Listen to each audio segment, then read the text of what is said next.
La fonction porte est très importante en traitement du signal. C'est une fonction qui est très simple.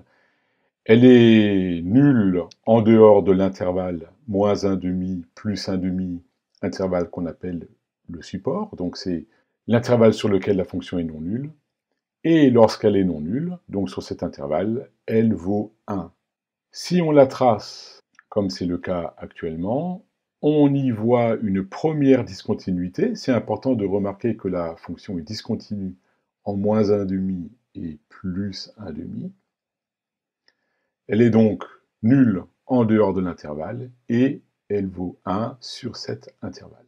Pour simple qu'elle soit, cette fonction, elle est extrêmement très importante. Elle est généralement appelée pi de t. Et il faut être capable de la définir par le graphique et aussi par sa définition analytique, comme vous le constatez actuellement à l'écran. Notez qu'ici, on a défini les valeurs aux deux discontinuités à 1, mais on aurait pu prendre n'importe quelle valeur arbitraire entre 0 et 1 aux discontinuités. Pour ce qui est de son intégrale entre moins l'infini et plus l'infini, puisque la courbe définit un carré de côté 1, il est évident que son intégrale vaut 1. On s'intéresse à présent à des manipulations qu'on va faire sur cette porte d'origine via trois paramètres, petit a, tau et grand T, avec l'équation que vous avez actuellement sous les yeux.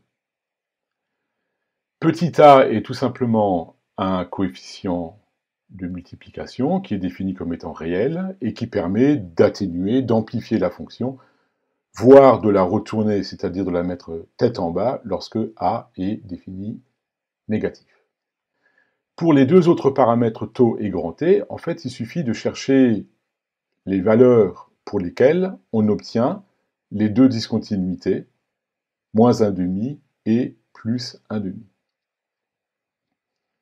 Donc on écrit dans un premier temps t moins tau sur grand T est égal à moins 1,5, c'est la première discontinuité de la fonction d'origine, pi de t, et on obtient immédiatement t égale moins grand T sur 2 plus tau.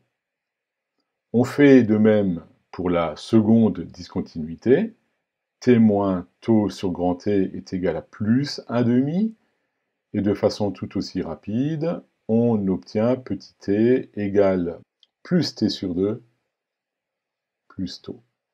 Et donc, on se rend compte, quand on va tracer, qu'on obtient une fonction porte qui a été translatée, décalée, d'une valeur tau. Et si on représente ici un paramètre tau qui est positif, ça veut dire que la porte a été translatée vers la droite. Et on constate aussi que la largeur, ou le support de cette nouvelle porte modifiée, ne vaut plus 1 comme pour la porte d'origine, mais vaut grand T. Donc grand T, c'est un paramètre de modulation du support. La porte est centrée sur T égale tau, et elle a une largeur qui vaut grand T. Du point de vue de son allure, bien sûr, c'est comme une porte, la porte d'origine pi de T, mais elle a subi ces trois transformations, modulation d'amplitude, translation ou retard, et modulation du support. Ici, on va à présent représenter la même transformation pour un paramètre tau' qui est négatif, ce qui se traduit par une translation, cette fois-ci, vers la gauche pour tau' inférieur à 0. Mais on a conservé la même modulation de l'amplitude petit a pour cette porte qui est représentée ici en vert. On peut mettre en évidence ici le support, la largeur du support qui vaut grand T, pour bien se rendre compte de la nature, de la signification de ce paramètre. Alors, on encadre, il faut être capable de traduire ces manipulations sur le graphique de la porte transformée.